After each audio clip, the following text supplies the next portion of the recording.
kelas ah? Tadi di kelas. Cantik ya gitu.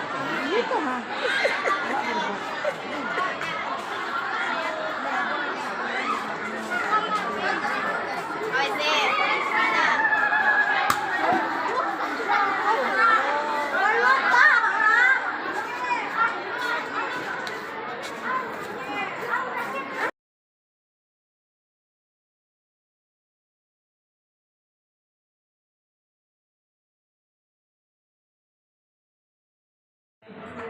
Assalamualaikum warahmatullahi wabarakatuh. Waalaikumsalam warahmatullahi wabarakatuh. Hari ini hari apa Nanda? Kamis. Ya. Jadi kemarin kita sudah membuat keyakinan kelas. Jadi anak-anak itu kan sudah membuat tuh di kertas memonya apa keyakinan kelas, keyakinan sendiri terhadap kelas kita. Jadi lebih ke budaya positif supaya disiplin di kelas kita terjalin ke depannya. Jadi hari ini kemarin sudah dicetak ini posternya, nanti bisa ditempel di kelas kita. Nah, jadi dari keyakinan kelas yang anak-anak itu bikin kemarin dan ditempel, lalu kita buat pula kesepakatan keyakinan kelas untuk satu kelas ini bisa dijadikan keyakinan kelas untuk tata busana, bisa dipakai untuk kelas 11, besok kelas 2, kelas 12 ya, terus ya ini jadi apa saja isinya.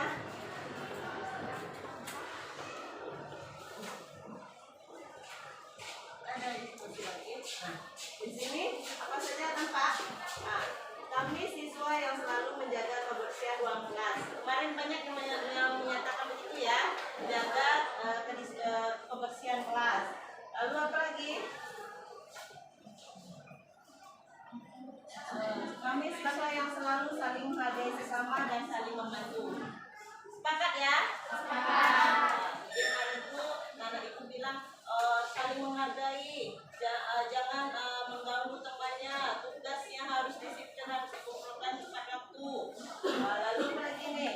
Kami siswa yang selalu mengutamakan keselamatan kerja. Ini penting ya, keselamatan kerja apalagi kita di sana. Contohnya apa?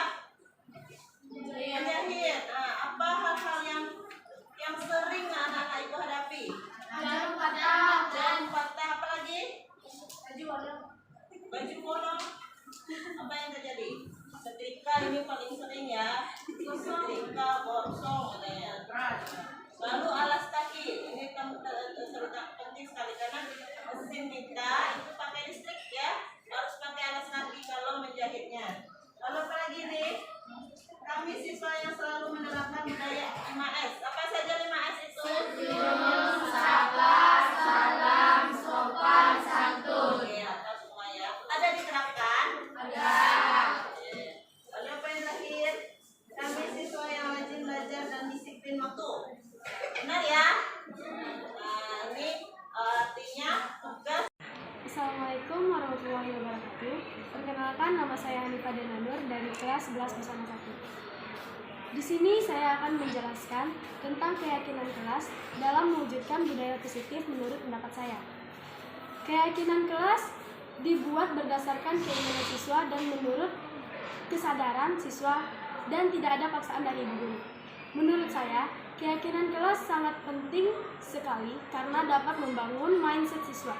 Walaupun setiap siswa memiliki kepribadian yang berbeda-beda. Tetapi dengan adanya keyakinan kelas bisa menjadi landasan perilaku bagi siswa tersebut. Sehingga dengan adanya keyakinan kelas bisa mewujudkan tujuan pendidikan bangsa Indonesia. Demikian yang dapat saya sampaikan. Wassalamualaikum warahmatullahi wabarakatuh. Nah, kita lanjut pekerjaannya. Ada teman kita yang telah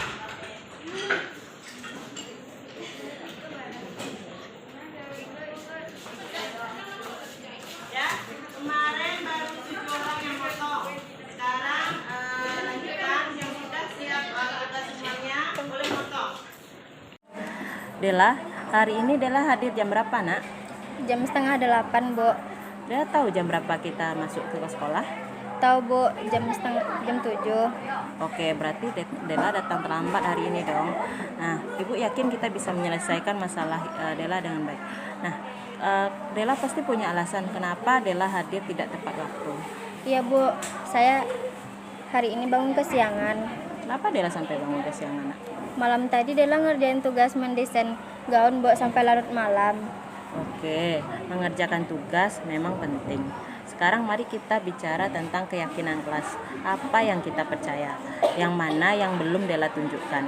Saya harus disiplin dan tepat waktu mengerjakan tugas sepulang sekolah dan tidak tidur larut malam lagi.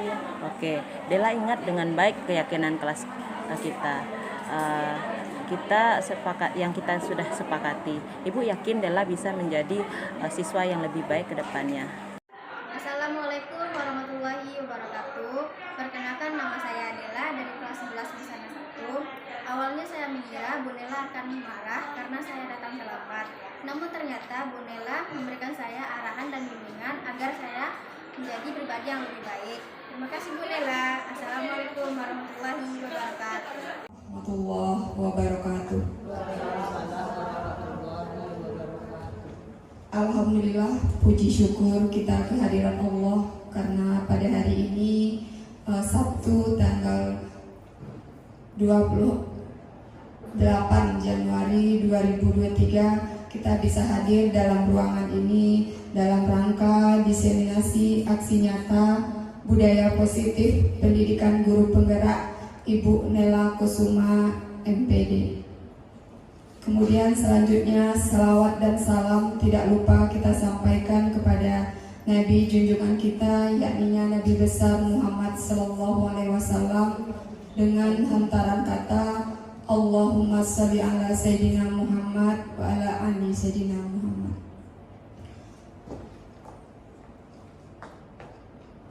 Pertama, yang saya hormati Ibu Kepala Sekolah SMK Negeri 6 Padang. Kemudian yang saya hormati ibu-ibu Majelis Guru SMK Negeri 6 Padang.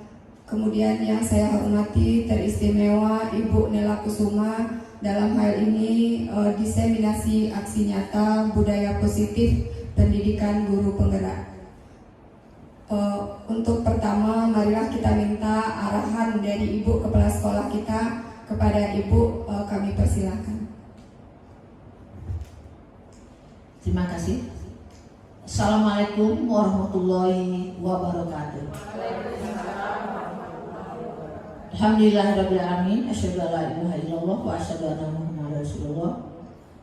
Alhamdulillah, pada pagi hari yang berbahagia ini kita bisa berkumpul dalam rangka diseminasi aksi nyata budaya positif pendidikan guru penggerak.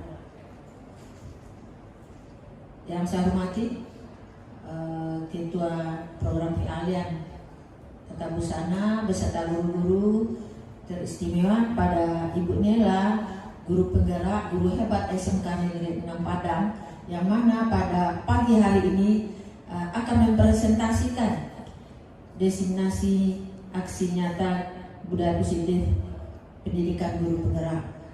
Ibu Nela adalah salah seorang guru penggerak beserta dari SMK Negeri 6 Padang. Beliau sangat luar biasa sekali. Jadi hari ini beliau akan mempresentasikannya. Guru penggerak adalah pemimpin pembelajaran yang mendorong tumbuh kembang murid secara holistik, aktif dan positif dalam mengembangkan pendidikan lainnya untuk memimpin pembelajaran yang berpusat kepada murid. Jadi maksudnya guru penggerak ini nanti Ibu Nela akan mengembangkan kepada guru-guru lain aksi positif ini. Moga-moga di SMK Negeri 6 Padang dengan adanya guru penggerak ini pusat pembelajaran itu memang berpusat kepada siswa dan akan terwujud kebahagiaan baik dari sisi anak-anaknya maupun dari sisi guru-gurunya. Untuk itu selamat Ibu Nela mempresentasikan aksi nyatanya di modul 1.4 budaya positif. Terima kasih, sukses selalu. Assalamualaikum warahmatullahi wabarakatuh. Terima kasih kita ucapkan kepada Ibu yang telah menyampaikan kata pembukaannya. Kemudian kita lanjut saja kepada kegiatan kita selanjutnya, yaitu diseminasi aksi nyata modul 1.4 budaya positif dalam pendidikan guru penggerak. Ibu Nela, kami persilahkan. Assalamualaikum warahmatullahi wabarakatuh. Bismillahirrahmanirrahim. Terima kasih kepada ibu-ibu yang sudah menghadiri diseminasi saya tentang aksi nyata modul 1.4 tentang budaya positif. Langsung saja. Perkenalkan, saya merupakan calon guru penggerak angkatan 7 dari Kota Padang. Alhamdulillah berkat bantuan teman-teman, support dari kepala sekolah juga, saya akhirnya lulus seleksi guru penggerak dan sekarang sedang melaksanakan pendidikan guru penggerak. Dan setelah kurang lebih 2 bulan saya menjalaninya, tibalah di tugas akhir, yaitu aksi nyata modul 1.4, yaitu tentang budaya positif. Budaya positif itu ada 6 poin. Pertama yaitu disiplin positif dan nilai kebajikan universal. Yang kedua, teori motivasi, hukuman dan penghargaan dan restitusi. Yang ketiga yaitu keyakinan kelas. Keempat, kebutuhan dasar manusia dan berdunia yang berkualitas. Kelima, posisi kontrol, dan terakhir yaitu segitiga restitusi. Nah, sekarang ada permainan sedikit kita ya Bu, supaya tidak tegang kali. Oke, santai. Nah, sekarang saya minta ibu-ibu dengan teman sebelahnya mengepalkan tangan. Ya. Nah, berhadapan dengan teman sebelahnya. Lalu, nah di sini permainan. Silakan ibu-ibu, di dalam genggaman tangan ibu ini ada sesuatu yang penting sekali, berharga sekali dalam hidup ibu. Ibu tidak mau membukanya untuk kawan. Nah, sekarang tugasnya ibu merayu kawan, gantian nanti. Nah ya, merayu kawan boleh, memaksa kawan boleh, atau menggelitik kawan untuk mau dia membuka genggaman tangan ibu. Atau ibu bayar pun tak apa. Ya, bersogok pun, pokoknya ini terbuka. Ya, silakan. Bagaimana usaha ibu supaya tangan kawan ibu itu terbuka? Ya, coba silakan. Saya kasih waktu 30 detik untuk ya. 1, 2, 3, silakan. Mulai.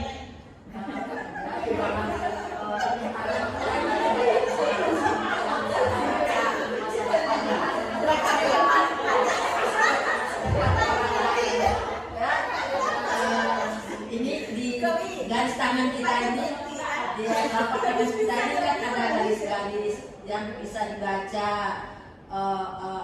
masa depan kita. Ibu adalah salah seorang peramal yang bisa membaca masa depan seseorang. Jadi sekarang Ibu baca masa depan Ida. Ya, mau nggak?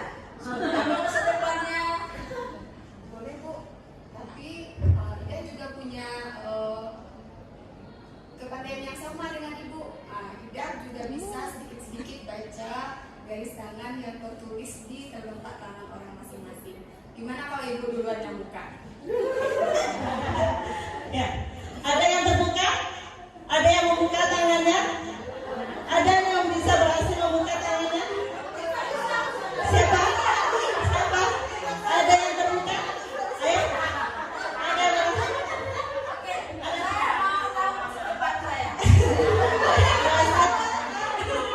Ayo, dengan menyogok pun boleh, pakai duit pun boleh. Pokoknya tangan kawan itu terbuka. Bagaimana Ibu? Ada yang mau? Boleh. Oke, nah 30 detiknya habis. Nah, sekarang pertanyaannya siapa yang membuka tangan kepala tangan ibu? Teman-temannya ada?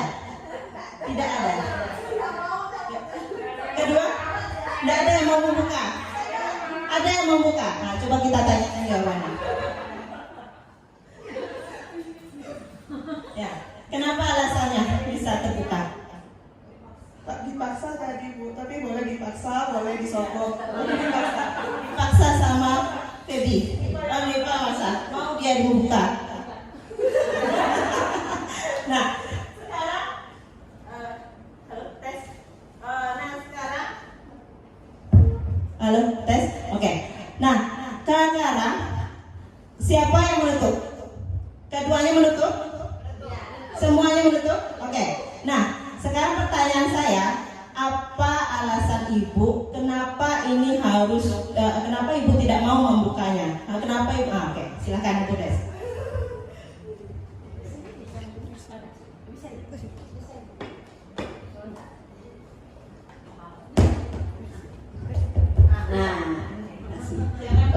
Yang kasih Bu Nela, ini kenapa saya nggak buka? Karena ada sesuatu informasi yang orang lain nggak boleh tahu.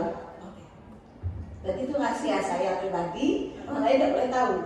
Oke, nah berarti Bu Des punya sebuah rahasia yang temannya tidak boleh tahu. Walaupun Ibu Des disogok pun tidak mau Ibu buka. Tidak mau. Tidak mau. Oke Bu. Nah sekarang pertanyaannya, ternyata siapa yang mempunyai kendali terhadap kepala tangan kita? Oke, satu konsep Ibu sudah paham bahwa kita memiliki kontrol terhadap diri kita sendiri. Setuju Ibu-ibu? Setuju. Oke, selanjutnya. Nah, teori kontrol itu ada 5 Ibu. Yang pertama itu ilusi guru mengontrol murid. Di sini kita seolah-olah memaksakan kehendak kita supaya siswa itu mengikuti aturan yang kita buat. Nah, di sini siswa dia menerima untuk dikontrol karena dia butuh tindakan ibu memaksa itu supaya dia bisa memperbaiki dirinya. Nah, jadi di sini teori kontrol mengenai ilusi guru mengontrol murid karena si siswa itu butuh kondisi seperti itu. Jadi ibu berhak untuk mengontrol murid di sini untuk perbaikan pembelajaran dan perubahan perilakunya. Yang kedua itu ilusi bahwa semua penguatan positif efektif dan bermanfaat. Maksudnya di sini semua kata-kata positif penguatan ibu-ibu terhadap siswa akan perubahan itu memberikan manfaat kepada si siswa, ya. Nah, lalu yang ketiga, ilusi bahwa kritik dan membuat orang merasa bersalah dapat menguatkan karakter. Nah, sebetulnya di sini itu ada tindakan negatif dari ibu-ibu kalau misalnya ibu menerapkan ini. Jadi biasanya ibu akan bicara lebih lembut tapi menyakitkan untuk anak. Nah, ini dia akan merasa bersalah terhadap dirinya. Oh iya, misalnya contoh ya Bu ya. Ayolah nak, jangan datang terlambat. Nanti ibu dimarahi kepala sekolah loh. Nah, dia lembut tapi dia dalam gitu. Dia merasa bersalah di situ. Ya.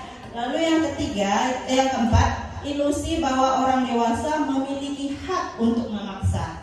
Ya, ini yang paling buruknya Ibu. Jadi anak di sini kita sebagai orang dewasa kita memaksa si siswa untuk melakukan apa yang kita inginkan. Nah, dan di sini efek panjangnya si siswa akan merasa dendam terhadap kita.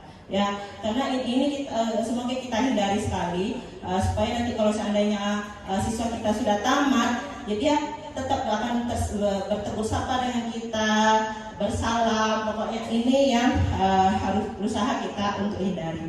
Oke, sampai di sini ada pertanyaan Ibu-ibu. Oke, silakan Bu.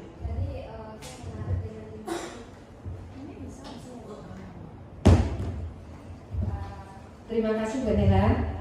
Tadi saya menarik dengan teori kontrol ini. Yang nomor 3 itu Bu, ilusi bahwa kritik dan membuat orang merasa bersalah dapat menguatkan karakter.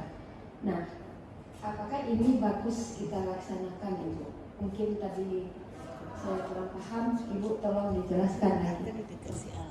Baik, begini Bu, bahwa ilusi kritik dan membuat orang merasa bersalah dapat menguatkan karakter. Kalau dimasukkan dalam pendidikan guru, maksudnya di sini kadang kita guru merasa bahwa kalau dia kamu tidak boleh melakukan itu kan frontal sekali. Jadi kadang sisi guru dia akan menyampaikan kata-kata lembut, tapi sebetulnya seperti menyindir gitu Bu. Menyindir itu dia anak tuh berpikir dia nanti berpikir dia mulai ibu tuh kurang suka sama saya, kayak gitu perasaannya. Jadi dia sebetulnya ini kurang baik Bu, masuk dia kategori kurang baik untuk jangka panjangnya. Jadi karena nanti dia lama-lama minderan, dia merasa bersalah, dia menimpakan kesalahan ke dirinya sendiri gitu. Jadi lama dia memikirkan kesalahan-kesalahan dia, jadi dia tidak berani, jadi dia terkontrol oleh ibunya gitu, tergantung oleh gurunya begitu Ibu. Ya. Demikian Ibu. Ya, kurang bagus yang ini ya Bu ya. Silakan Ibu. Ketika membangun bisa memotivasi siswa itu untuk lebih rajin belajar, lebih giat, lebih disiplin kan boleh saja. Nah, ya, yang lebih bagusnya mungkin lebih diberikan motivasinya kali Ibu ya. Demikian Ibu, kita lanjut. Nah, makna kata disiplin di sini dalam budaya kita, makna kata disiplin dimaknai menjadi sesuatu yang dilakukan seseorang pada orang lain untuk mendapatkan kepatuhan. Oke, kita cenderung menghubungkan kata disiplin dengan ketidaknyamanan. Setuju di sini Bu? Setuju? Oke, kita lanjut. Disiplin diri dapat membuat seseorang menggali potensinya menuju kepada sebuah tujuan mulia, sesuatu yang dihargai dan bermakna. Dengan kata lain, disiplin diri juga mempelajari bagaimana cara kita mengontrol diri dan bagaimana menguasai diri untuk memilih tindakan yang mengacu pada nilai-nilai yang kita hargai agar tercapai tujuan mulia yang diinginkan. Ada pertanyaan Bu? Setuju? Setuju dengan pernyataan ini? Oke, kita lanjut ya Bu. Nah, nilai-nilai kebajikan universal. Nilai-nilai kebajikan universal itu sifat-sifat positif manusia yang merupakan tujuan mulia yang ingin dicapai setiap individu. Seperti yang telah dikemukakan oleh Dr. William Glasser pada teori kontrol 1984 menyatakan bahwa setiap perbuatan memiliki suatu tujuan. Dan selanjutnya Diane Gosen mengemukakan bahwa dengan mengaitkan nilai-nilai kebajikan yang diyakini seseorang, maka motivasi intrinsiknya akan terbangun. Jadi di sini Ibu, kalau kita guru menyampaikan ke siswa bahwa kalau melakukan sebuah misalnya siswa kita melakukan kesalahan, kita bertanya ke dia apa yang kurang, apa yang salah, dan kita tanya lagi apa solusi yang baik. Jadi itu kita kembalikan ke siswa itu, dia akan dalam dirinya akan muncul keinginan sendiri gitu, memotivasi ke dalam diri sendiri. Hal ini nih yang bikin anak itu akan tertanam. Jadi ibu-ibu tidak usah cepatlah masuk.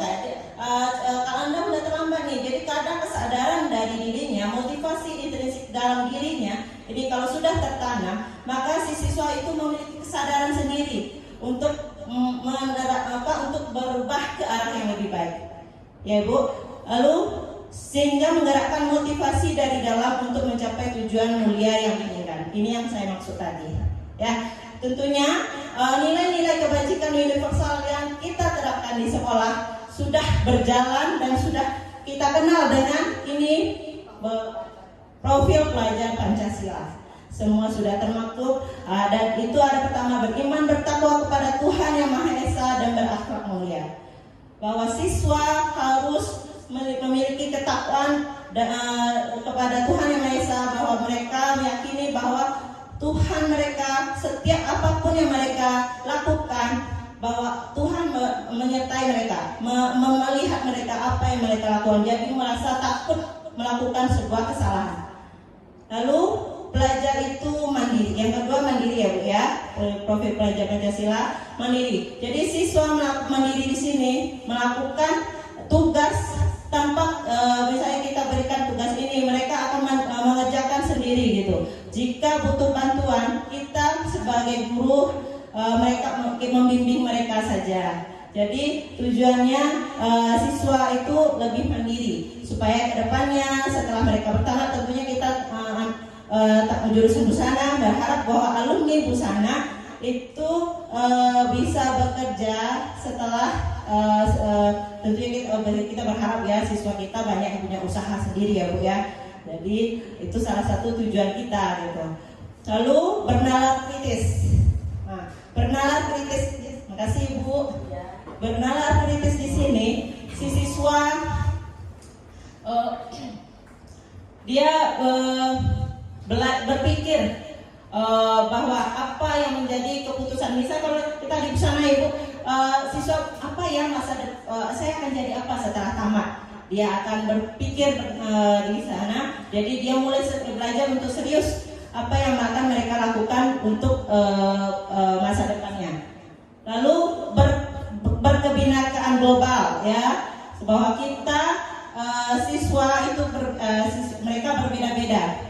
Lalu bergotong royong di sini kita sudah bisa menerapkan dari kegiatan kebersihan atau sebagainya gitu kan Bu. Lalu kreatif, tentu kita juga apalagi kita murid kita siswa busana itu dituntut kreatif karena kita bekerja dalam seni.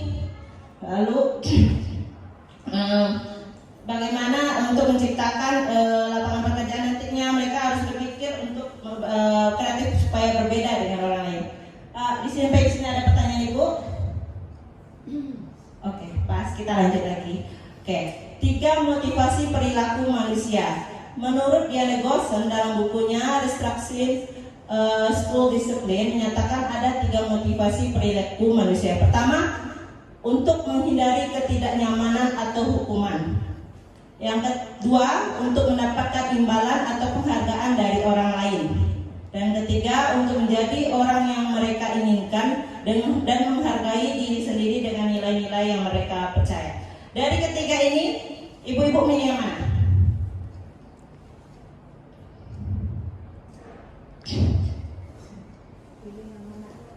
Yang ketiga. Oke, kenapa alasannya Bu? Silakan. Ya. Mau satu, coba Bang Ipa apa alasan?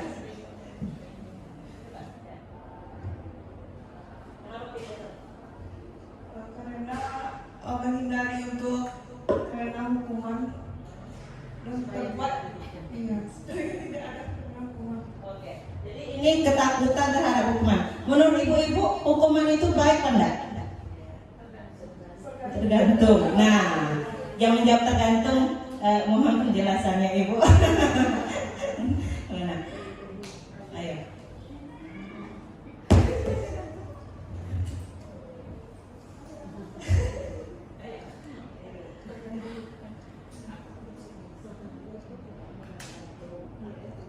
Atau mendapatkan imbalan untuk penghargaan dari orang lain. Nggak mau. Yang ketiga ini lebih condong bahwa kita si siswa itu tertanam dari dirinya bahwa melakukan ini motivasi yang nomor 3 itu lebih intrinsik, motivasi intrinsik. Jadi dia akan lebih tertanam lama Ibu. Kalau ini dia hanya untuk menghindari agar dia tidak dihukum, yang pertamanya ya.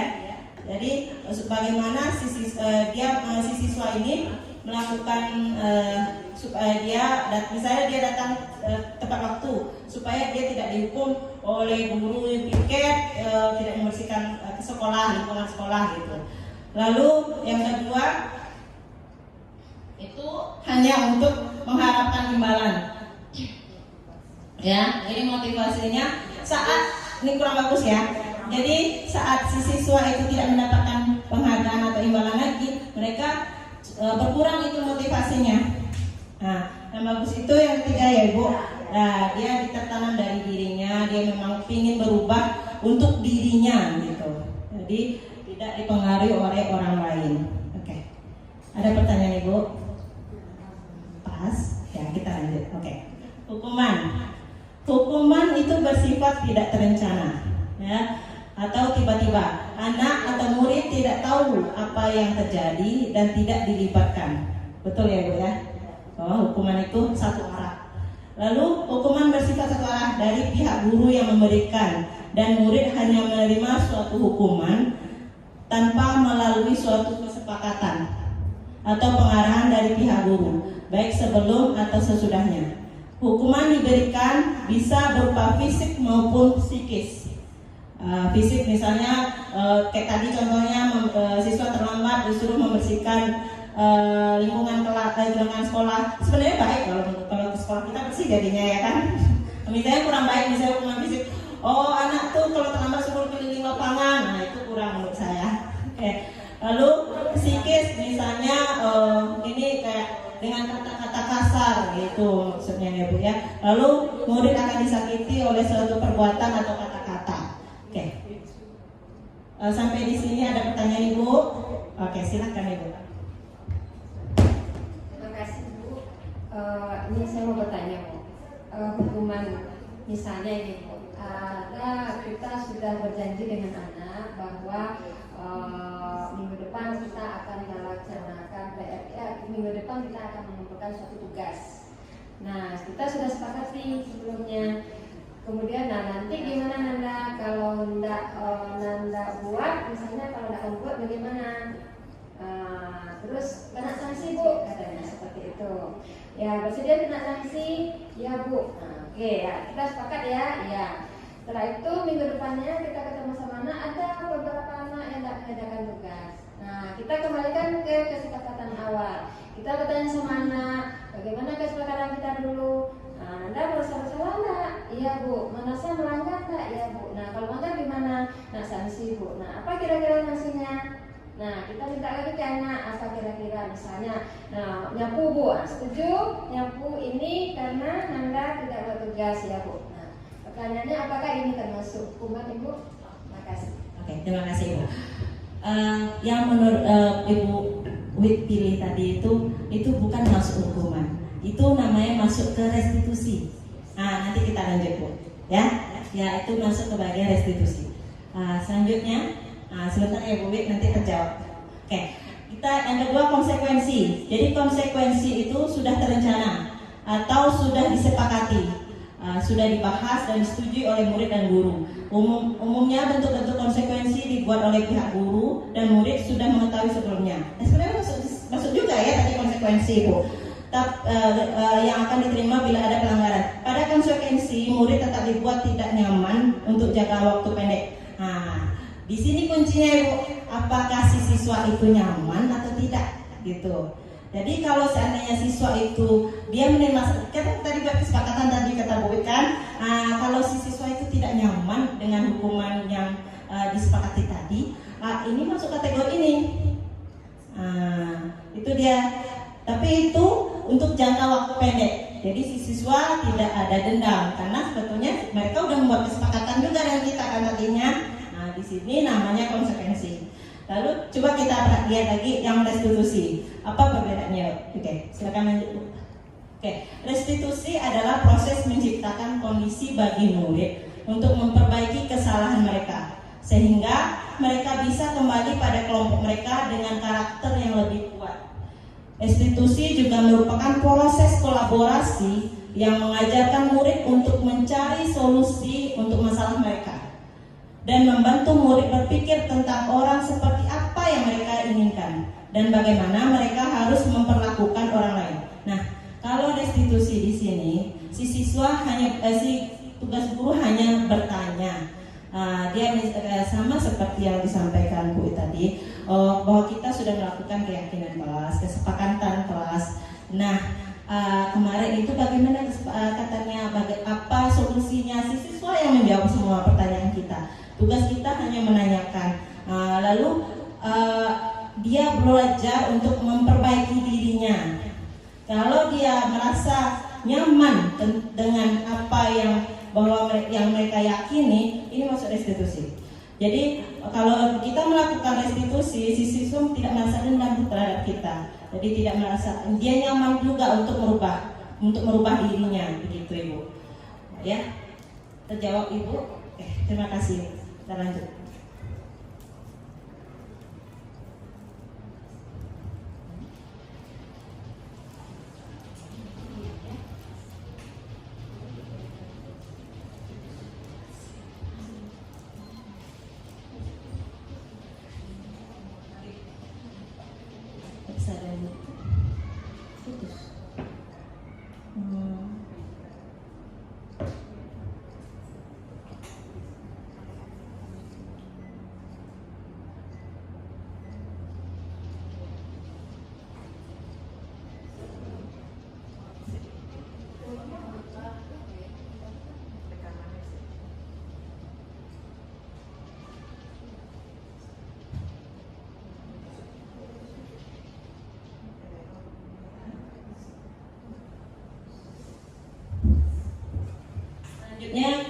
Keyakinan kelas.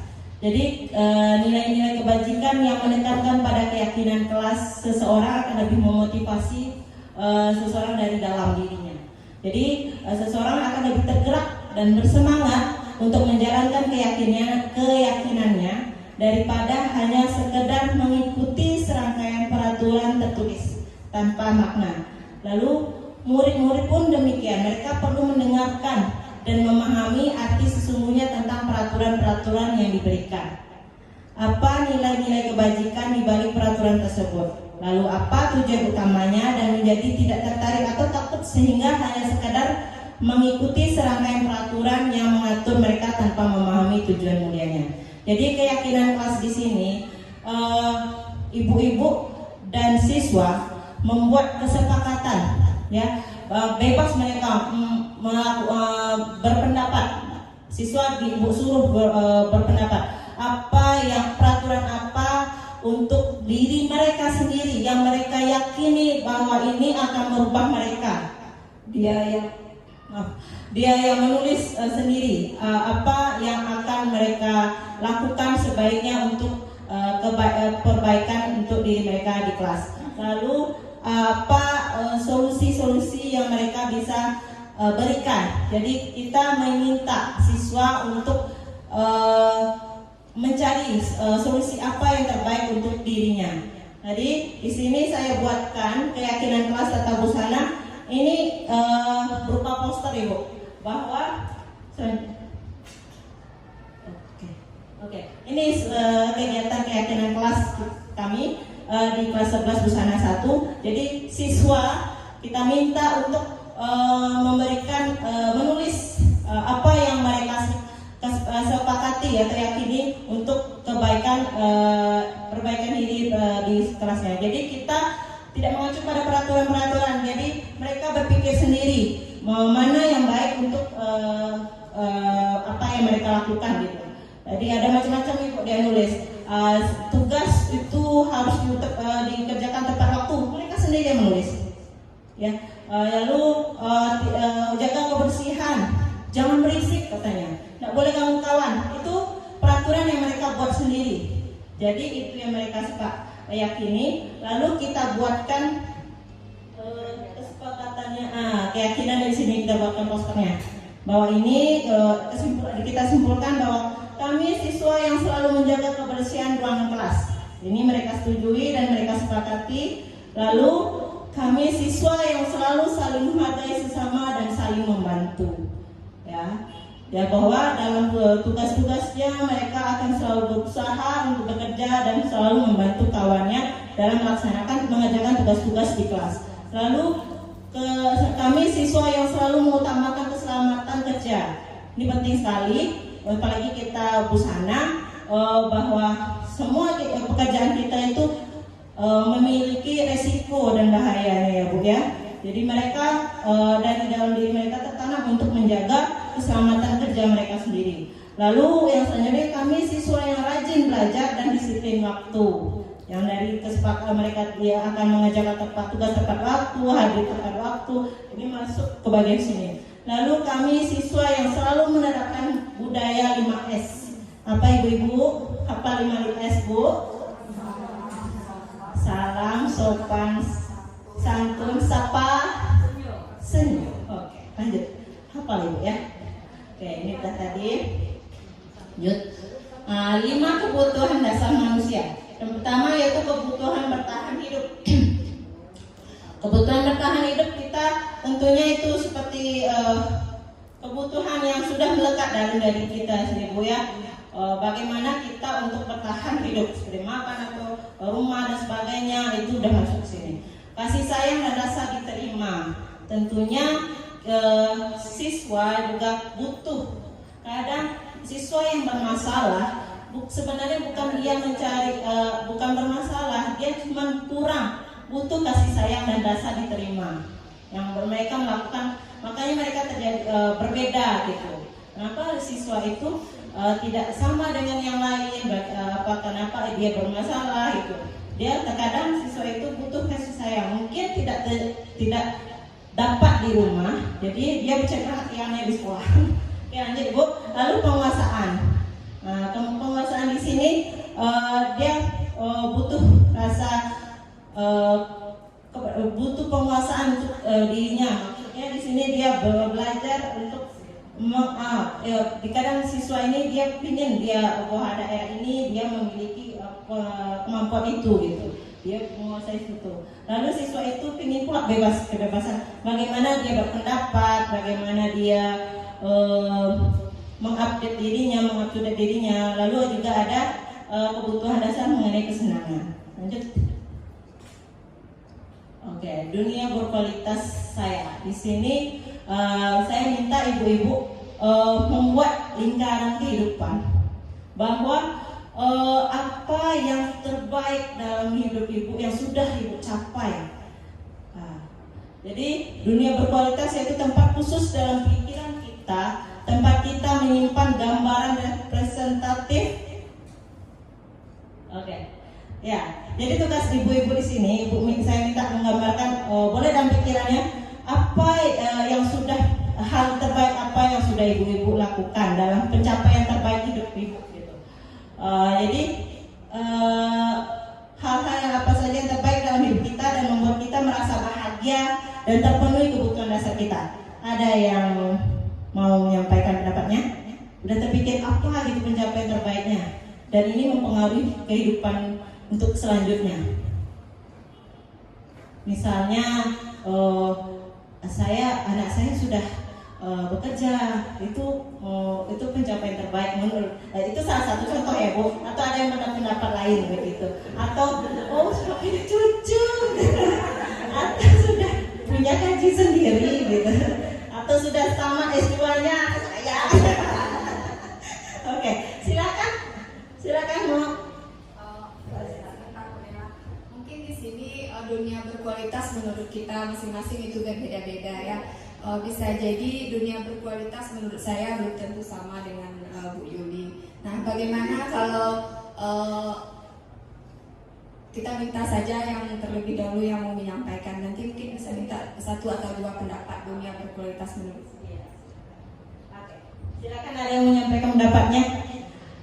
Hal apa yang terbaik yang sudah ibu dapat, ibu capai dalam kehidupan ibu? Oke, yang paling senior. Andra, temitnya Andra.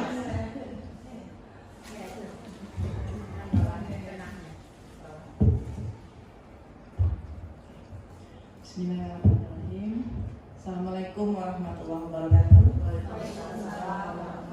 Ini mungkin Andong pertama berpendapat tentang dunia berkualitas ya. Di sini memang yang dirasakan sekali itu saat kita punya cucu, itu memang benar. semuanya terasa lebih indah. Itu satu. Kemudian dunia berkualitas menurut saya itu sesuatu yang kita inginkan itu tercapai. Misal itu yang paling bahagia sekali itu selain punya cucu, yang kedua saya meluluskan keahlian ganda, sehingga dari bertahun-tahun saya berpikir untuk dapat pindah ke SMK 6 ini nggak bisa-bisa. Terakhir dengan adanya keahlian ganda saya bisa pindah melangkah ke SMK 6. Itu suatu kebahagiaan bagi saya. Yang pertama dekat dengan rumah, kemudian yang kedua begitu senang karena semua yang dirasakan sudah lepas. Itu kebahagiaan saya yang dua itu. Ya. Itu dunia berkualitas untuk Bu Yani ya. Untuk Anda. Nah silakan mungkin Bu Rat, kita tanya Bu Rat lah. Ya, Bu Rat, bagi Bu Rat mencapai apa gitu yang sudah atau Bu Yuli lah ya. Bu Yuli soalnya udah sekian lama berdinas bahwa mau pensiun pula Ibu Yulinya gitu kan, apa yang pencapaian terbaik Ibu gitu pamong saya nih. Silakan Ibu Pamong.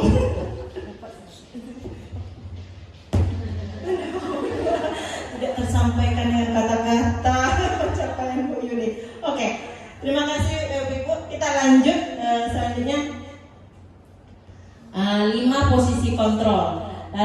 Jadi 5 posisi kontrol yang kita kenal ya dalam pendidikan guru penggerak itu sebagai pertama yaitu ada pemantau, penghukum, pembuat merasa bersalah, teman, dan manajer. Yang di sini penghukum dan pembuat merasa bersalah di sini tentunya ini berusaha kita hindari ya Ibu. Tidak zamannya lagi siswa misalnya melakukan kesalahan kita suruh berdiri di depan kelas angkat kaki gitu kan. Nah itu tentu tidak bisa kita terapkan lagi ke siswa-siswa kita saat ini. Lalu pembuat merasa bersalah. Jadi kalau pembuatan merasa bersalah ini dia akan menimpakan semua kesalahan bahwa dia tuh tidak punya kelebihan, dia banyak kekurangan. Jadi ini dampak panjangnya siswa akan menjadi rendah diri. Jadi ini berusaha belajar kita bersama-sama ya Bu kita untuk menghindarinya. Lalu ada sebagai pemantau. Pemantau di sini bahwa kita hanya memantau apa yang dilakukan oleh si siswa. Lalu sebagai teman. Kalau teman posisi kita bagaimana seperti kita berbicara dengan teman kita. Mendengarkan apa yang mereka permasalahannya, condong berbicara lebih lembut, lebih respect begitu ya Bu. Tapi kelemahannya posisi teman ini siswa itu kalau tidak ada kita dia kehilangan seolah-olah kehilangan separuh jiwanya atau anak-anak sekarang ya Bu. Jadi dia ketergantungan sama kita kalau teman. Yang terbaik itu manajer. Posisi kontrol yang terbaik itu sebagai manajer. Jadi si siswa itu mengontrol dirinya bahwa menerapkan bagaimana dia manage dirinya untuk melakukan tindakan apa yang kalau seandainya kita lakukan ini apa risikonya. Siswa itu yang mengelola dirinya sendiri, dia mengontrol dirinya. Sampai di sini ada pertanyaan Ibu-ibu? Lanjut. Oke, lanjut. Oke, sini segitiga restitusi. Segitiga restitusi ini yang kita kembangkan yaitu menstabilkan identitas pertama. Jadi menstabilkan identitas ini kita orang pasti pernah melakukan kesalahan dengan kata-kata seperti itu Ibu. Jadi bahwa apa yang siswa itu lakukan bisa saja dilakukan oleh orang lain. Kita meyakini bahwa tindakan yang mereka itu bisa kita terima walaupun dia salah, tapi kita berusaha menggali pertanyaan-pertanyaan apa yang bisa siswa itu perbuat untuk memperbaiki dirinya. Nah, di sini validasi tindakan yang salah tadi. Jadi kita dengarkan, kita terima apa yang salah dari siswa itu. Kamu tentu punya alasan mengapa melakukan itu. Misalnya kayak siswa itu melakukan terlambat, kita tanyakan, tentu kamu punya alasan kenapa datang terlambat. Kita tanyakan dulu. Lalu adakah cara yang lebih efektif untuk mendapatkan apa yang kamu butuhkan? Misalnya siswa tadi punya masalah, apa yang kebutuhan apa yang belum terpenuhi dari dirinya. Ini yaitu kita melakukan validasi tindakan yang salah.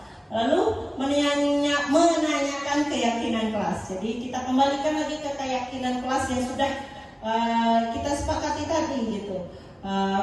Kita bisa bertanya dengan keyakinan kelas apa yang telah kita sepakati, lalu apa yang belum siswa itu penuhi gitu. Jadi ini bisa kita terapkan untuk mendisiplinkan siswa kita di kelas ibu ya, tentang segitiga restitusi. Lanjut. Nah, ini tadi jawaban saya tentang menstabilkan identitas, yaitu bagian dasar dari segitiga bertujuan untuk mengubah identitas anak dari orang yang gagal karena melakukan kesalahan menjadi orang yang sukses. Anak yang melanggar peraturan karena sedang mencari perhatian, hanya anak-anak kita ya Bu ya, adalah anak yang sedang mengalami kegagalan. Ya. Selanjutnya validasi tindakan yang salah.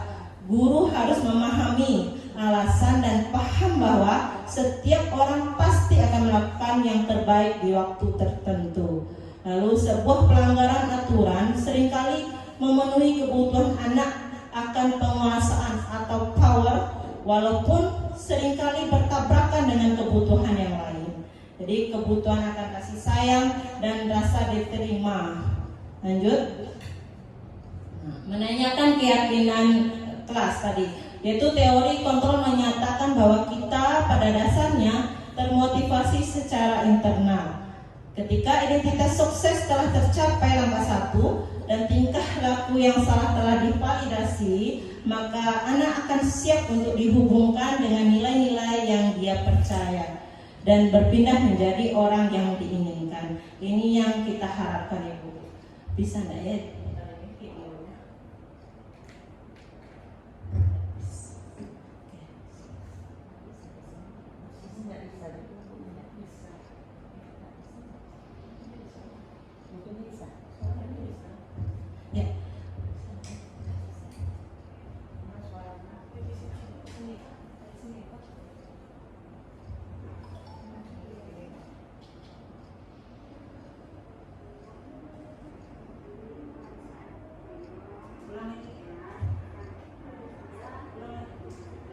Ini saya masih belajar ya Bu ya untuk menerapkan segitiga restitusi ini. Ini kemarin yang sudah saya lakukan mengenai segitiga restitusi, bagaimana pelaksanaannya.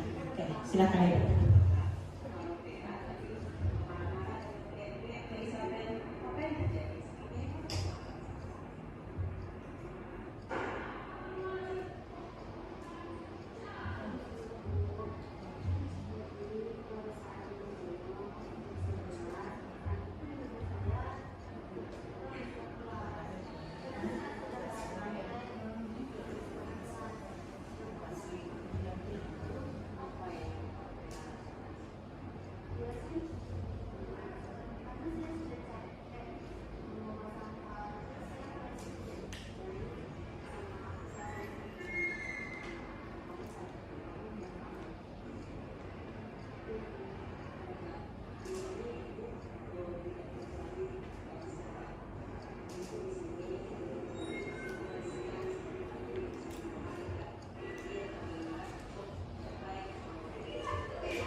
segitiga restitusi Ibu.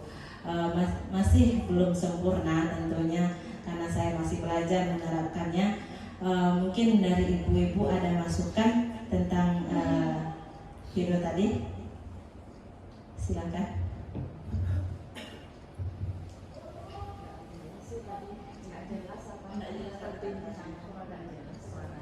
Kemudian suara di kelas lain itu Oke, ini perbaikan selesai.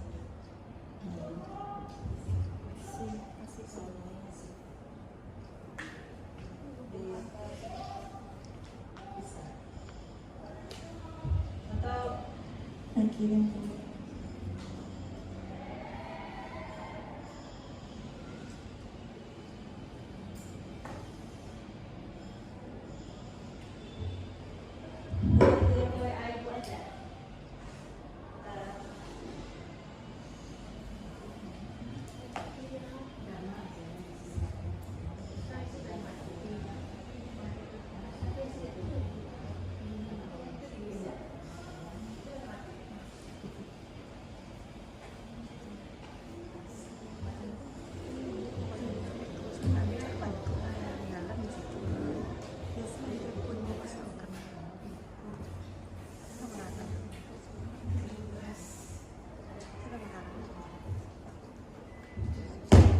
Ya, silakan Bu. Ya, terima kasih Bu. Mungkin di sini masuk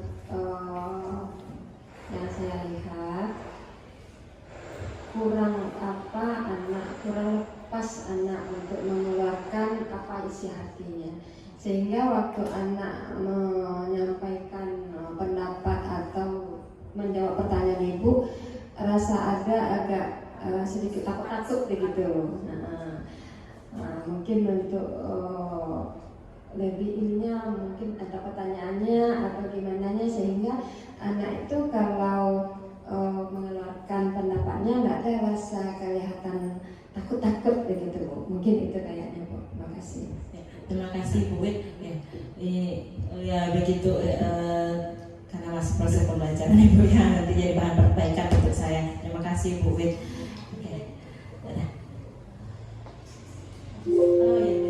Ya, demikian Ibu atas presentasi saya tadi tentang aksi nyata budaya positif pendidikan guru penggerak. Saya ucapkan terima kasih atas perhatiannya, mohon maaf atas segala kekurangannya, dan ya, ucapkan terima kasih. Assalamualaikum warahmatullahi wabarakatuh. Waalaikumsalam warahmatullahi wabarakatuh.